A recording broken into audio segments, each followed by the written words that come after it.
Jenius mendadak bersama The Proms. Makin di hati, makin mengedukasi, mengutamakan materi dan bukan animasi. Baik, adik, alhamdulillah kita dipertemukan kembali masih dalam suasana sehat. Oke, kali ini The Proms akan melanjutkan pembahasan kita. The Proms akan melanjutkan pembahasan Saintek UTBK Fisika tahun 2020. Wes. Ini tahun paling gres adik ya.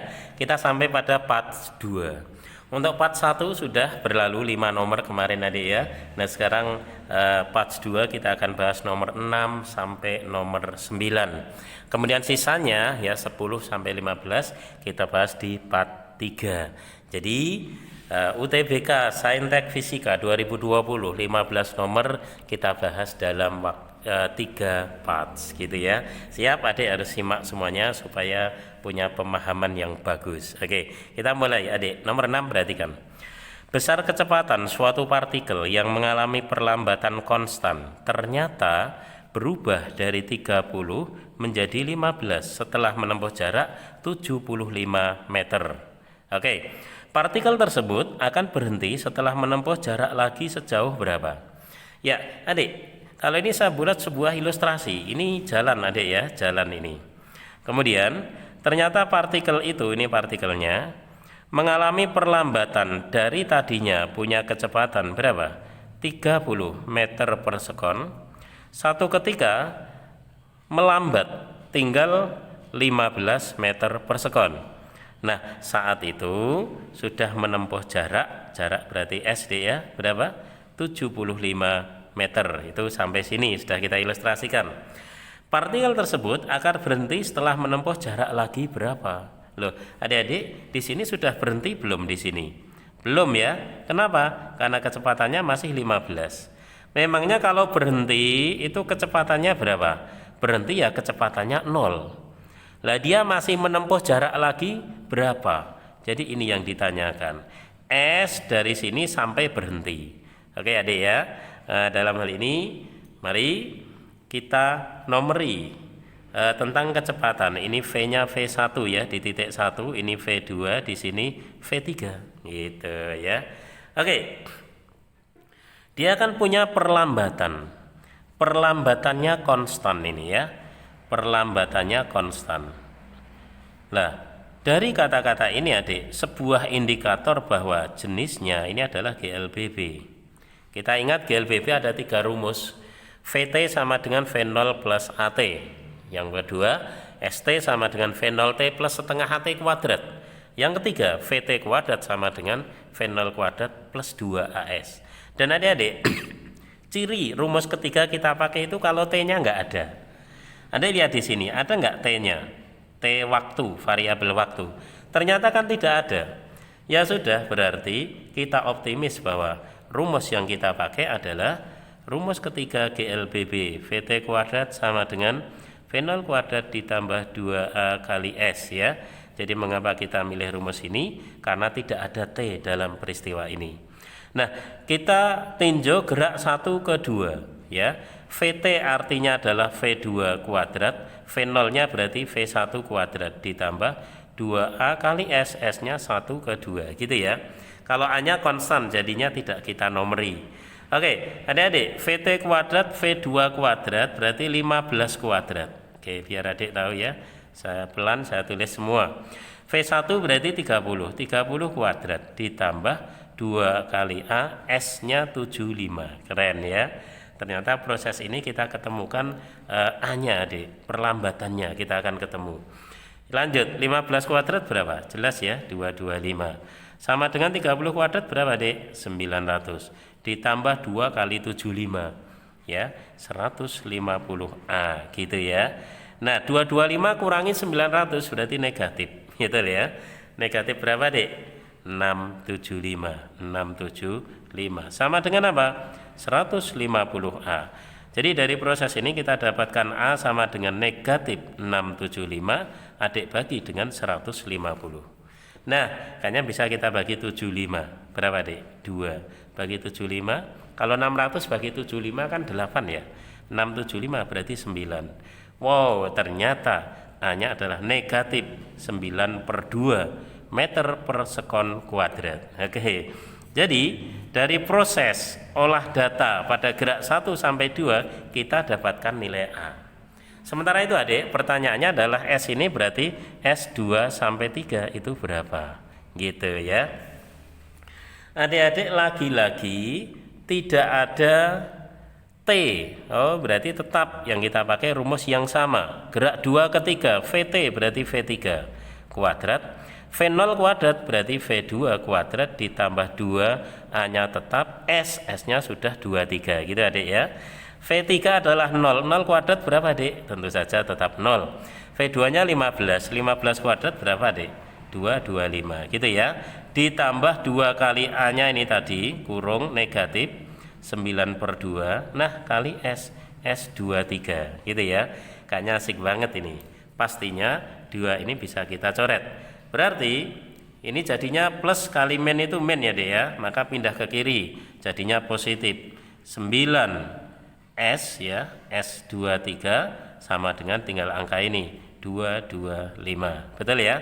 Karena yang 2 sudah kita coret tadi. Ya, langsung ketemulah S23. Adik-adik, 225 dibagi 9. Oh, berapa angka ini? Keren banget, 25 meter. Jangan-jangan ada adik 25 meter? Masya Allah, jawabannya C adik ya.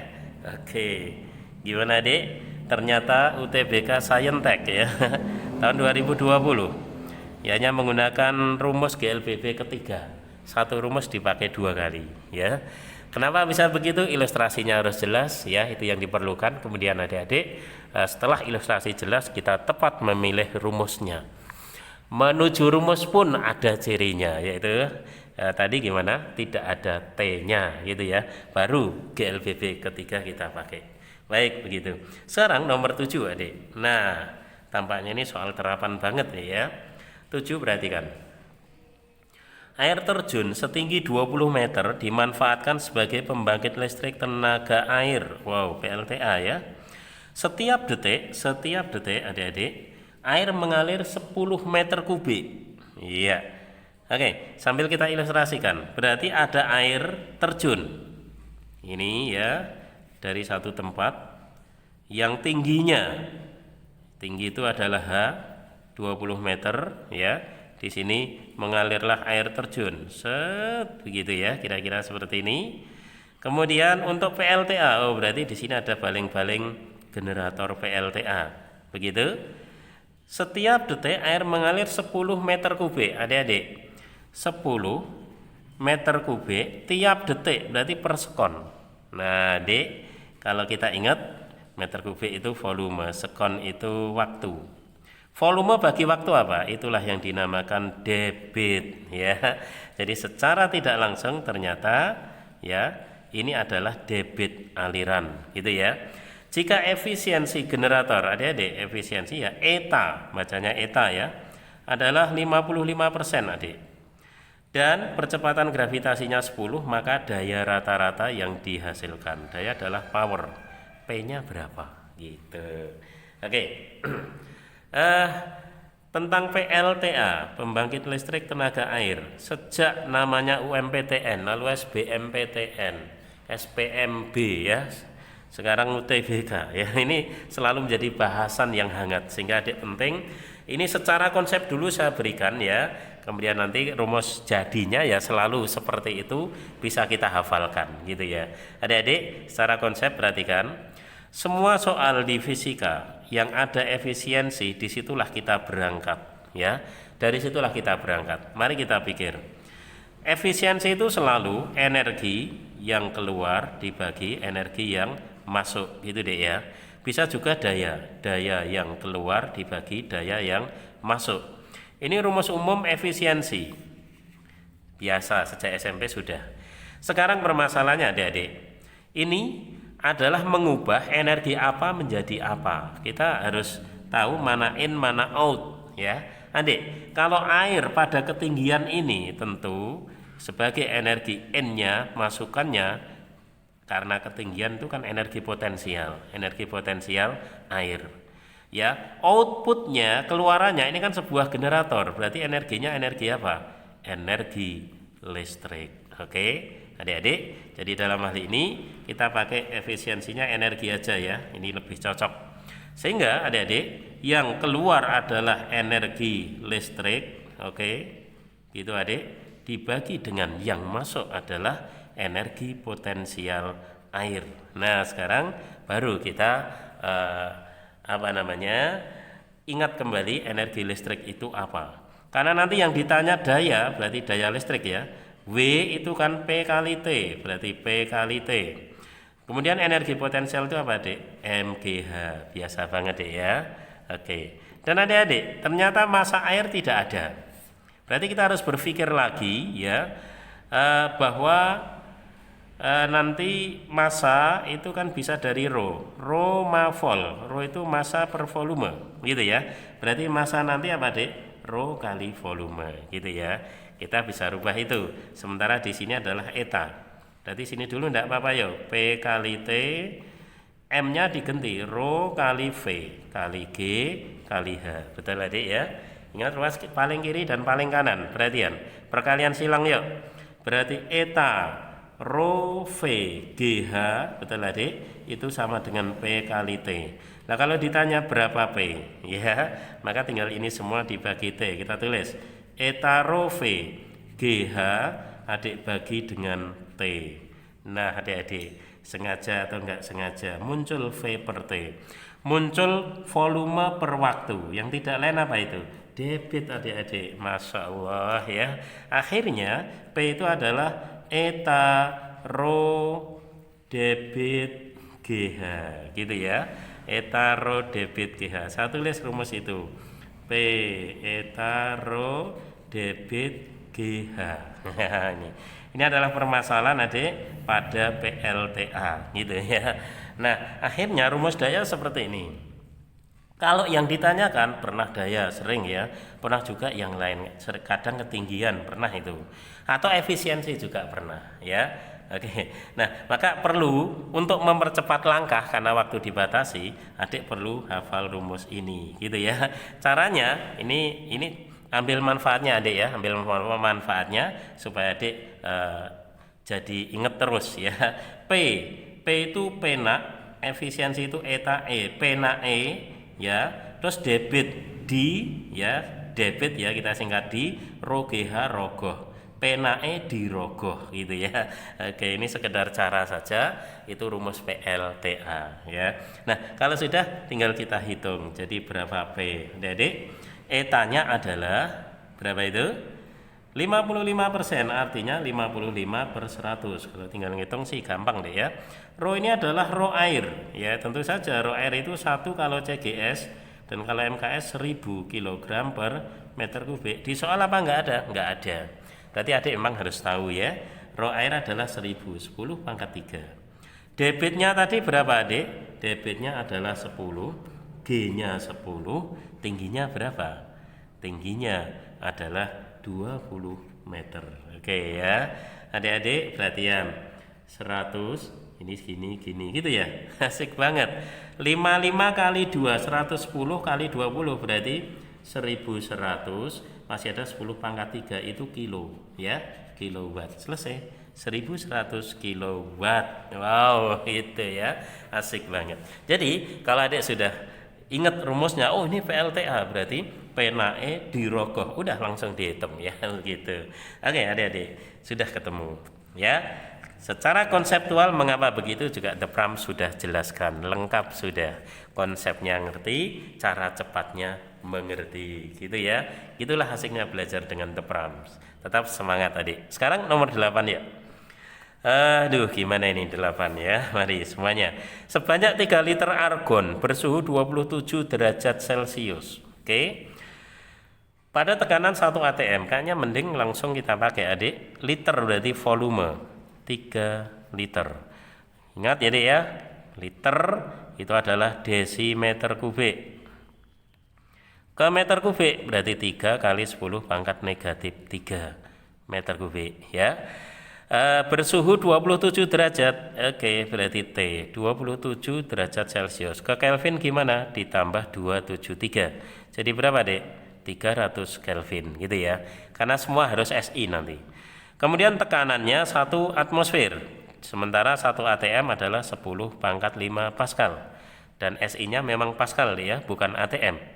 Jika konstanta umum gas adalah R gitu, yaitu 8,314 Joule per mol Kelvin. Oke adik. Nah, kemudian juga diketahui banyaknya partikel dalam 1 mol itu namanya bilangan Avogadro ya. Na-nya 6,02 kali 10 pangkat 23 ya, partikel gitu. Partikel, kalau pangkatnya 23 itu partikel per mol adik ya. Oke, banyak partikel gas argon dalam tabung tersebut, berarti N besarnya berapa gitu adik. Nah, ada hal yang sangat hati-hati adik, karena namanya penampakan R ini kan macam-macam sekali. Ada yang 0,082 ya, ada yang 8,314, ada yang 8314. Coba, nah itu yang bedakan apa? Tentu saja adalah satuannya adik. Kalau ini 8, memang ini harus mol. Kalau ini kilomol maka 8314. Dan kalau mol maka di Na-nya ini juga harus mol. Kita lihat ini mol, ini mol. Sudah jodoh? Sudah. Dan kalau sudah jodoh jangan diapa-apakan. Ya, berarti itu sudah jodoh. Oke ya. Sekarang tinggal mikir rumus karena kesetaraannya langsung di sini. Adik, kira-kira ini mana yang cocok, yang menuju ke perumusan yang benar? Sepertinya ada P, ada V, ya ada RO, berarti kita pakainya NRT. Karena ada PV N besar KT, N kecil RT. Nah, N besar dan N kecil itu beda, ya. Kemudian adik, ditanya adalah N. Oke, rumus umumnya sudah kita temukan. Karena ditanya N besar, maka kita ingat kembali bahwa N besar itu apa? Mol kali Avogadro.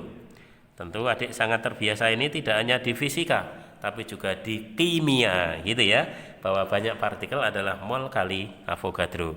Maka coba kita lihat dulu rumusnya. N kecilnya diganti ya, berarti N kecilnya apa ini? N kecil sama dengan N dibagi Na, betul ya adik ya? Maka N kecilnya diganti dengan N dibagi Na, begitu. Kemudian R dan T-nya tetap gitu ya.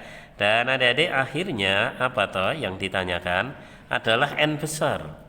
Kita buat dulu itu di ruas kiri biar gampang ya. N besar sama dengan, berarti perkalian silang ya. Apa adik? P kali V kali yang di bawah yaitu Na, adik bagi dengan apa? R kali T gitu ya. Baiklah, sekarang tinggal ngomong tentang angka ya. Adik-adik semuanya, P-nya diketahui berapa adik? 10 pangkat 5 itu P-nya. Volumenya juga udah ada ya, ini 3 kali 10 pangkat negatif 3.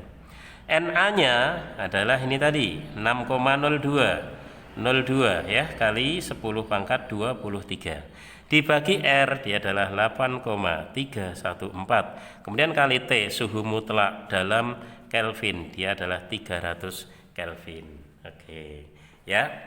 Dan adik-adik, biasa pada teori kinetik gas dan termodinamika kita berhadapan dengan angka yang besar. Wong Avogadro itu juga bilangannya besar ya. Tetapi lalu suruh ngitung dengan angka yang lain dan itu banyak sekali gitu ya. Maka saat begini adik harus belajar cabang ilmunya De Bram ya, yang saya namakan dengan kirologi adik-adik. Kirologi ya, logi itu ilmu, kiro itu kiro-kiro ya gitu. Jadi kita akan mengira jawabannya tetapi tidak ngawur, mengira secara eksak, jadi nggak meleset ya. Lagi pula ini gundul angkanya beda-beda, ini gundul 8, gundul 7, gundul 4, gundul 2, gundul 1. Karena beda-beda maka ya santai saja kita. Caranya gini, perhatikan, 3 dengan 300 kita coret, kan tinggal desimalnya, pokoknya gundul angka saja. Kemudian adik, perhatian, mana yang punya gundul? Ini 6028314 gitu ya. 6-nya lebih dikit, 8-nya lebih dikit tapi lebih banyak ya. Nah, kita anggap 6/8 dulu. Kalau 6/8 itu berapa? Bagi 2 ya dek ya, berarti 3/4. 3/4 itu 0,75. 3/4 itu 0,75, berarti gundulnya 75. Kurang lebih itu, tapi karena penyebutnya ini lebih besar dikit dibanding koma di pembilang, berarti penyebut besar itu kan lebih kecil. Berarti ya 75 kurang dikit gitu. Mana yang paling dekat? 75 kurang dikit, mosok 83? Enggak mungkin. 42, wow jauh banget. Udah, kita langsung jawab B, adik. Nah, inilah dasarnya metode kirologi produk The Brahms gitu ya. Jadi Brahms produk. Nah, ini penting adik-adik lakukan. Angka-angka ini asli dari UTBK 2020. The Brahms tidak merubah, dan ternyata pembuat soal itu sudah pengertian untuk angka-angka yang sifatnya seperti ini. Jadi dengan kirologi ini sudah saya tanamkan kepada murid-murid saya ya di lembaga, di sekolah atau di privat ya, untuk membiasakan kirologi, dan hasilnya betul-betul mempercepat langkah pengerjaan dan jadi tidak takut. Yang kirologinya sudah oke ya, level tinggi ya dek, memperkirakan akar bahkan akar pangkat 3, it's no problem ya. Ke depan bersama The Brahms dengan banyak angka yang kita jumpai, tetap kita bimbing, kita tunjukkan gini loh cara mendapatkan jawaban. Tidak hanya ini rumusnya hitung sendiri, tidak ya. Kalau itu nanti saya tahu adik-adik 12 SMA masih kecil hati kalau seperti itu ya. Oke, berarti tetap setia adik ya. Yang belum subscribe rugi kamu tidak subscribe. Oke, 9 perhatian.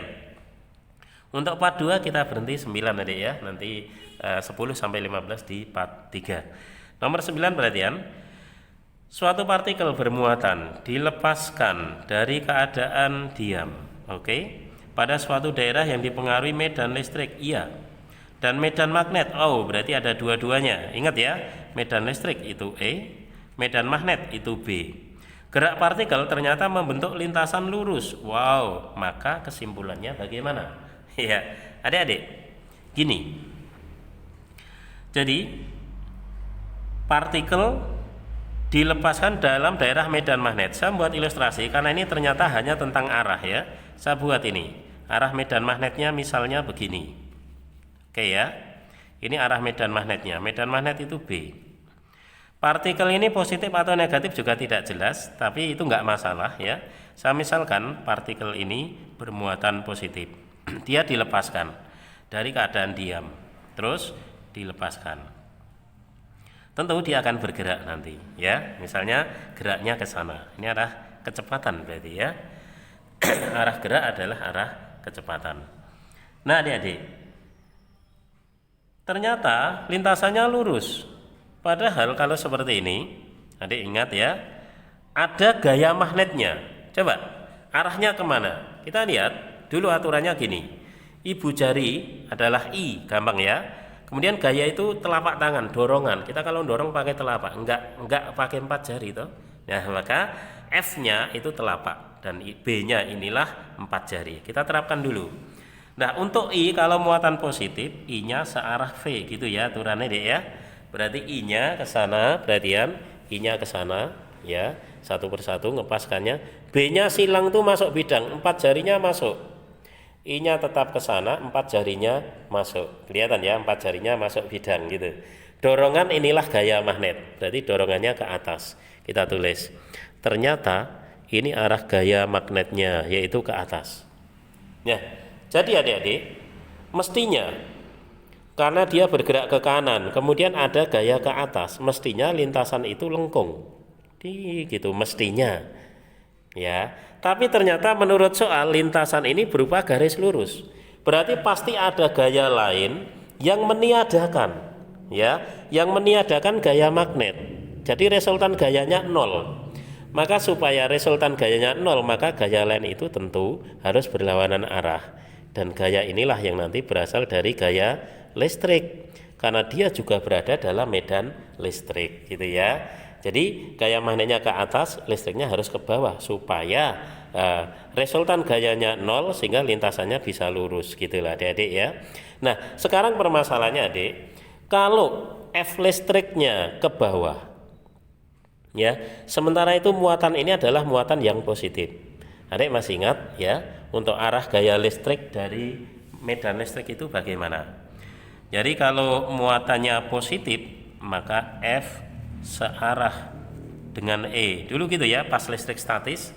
Sebaliknya kalau muatannya negatif, maka F-nya berlawanan dengan E. Nah sekarang adik-adik, ini positif ya, F-nya ke bawah, berarti F dan E itu harus searah. Karena itu E-nya searah dengan F. Ya, inilah E-nya. Oke, berarti arah E-nya kemana? E-nya ke bawah adik-adik. Ya, ngerti ya dia ya? Nah, sekarang permasalahannya, mana jawaban yang benar? Kita tinggal pilih. Besar medan magnet lebih kecil, enggak urusan ya, enggak urusan dengan besarnya, kita urusannya gaya.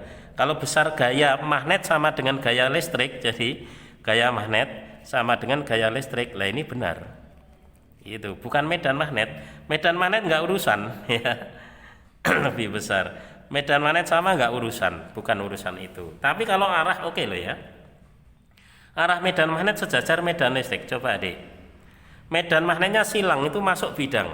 Oke, berarti gini ya, ujung spidol ini arah B nya masuk bidang, lalu medan listriknya itu ke bawah berarti gini. Nah ujungnya ke sini ya, kelihatan adik ya.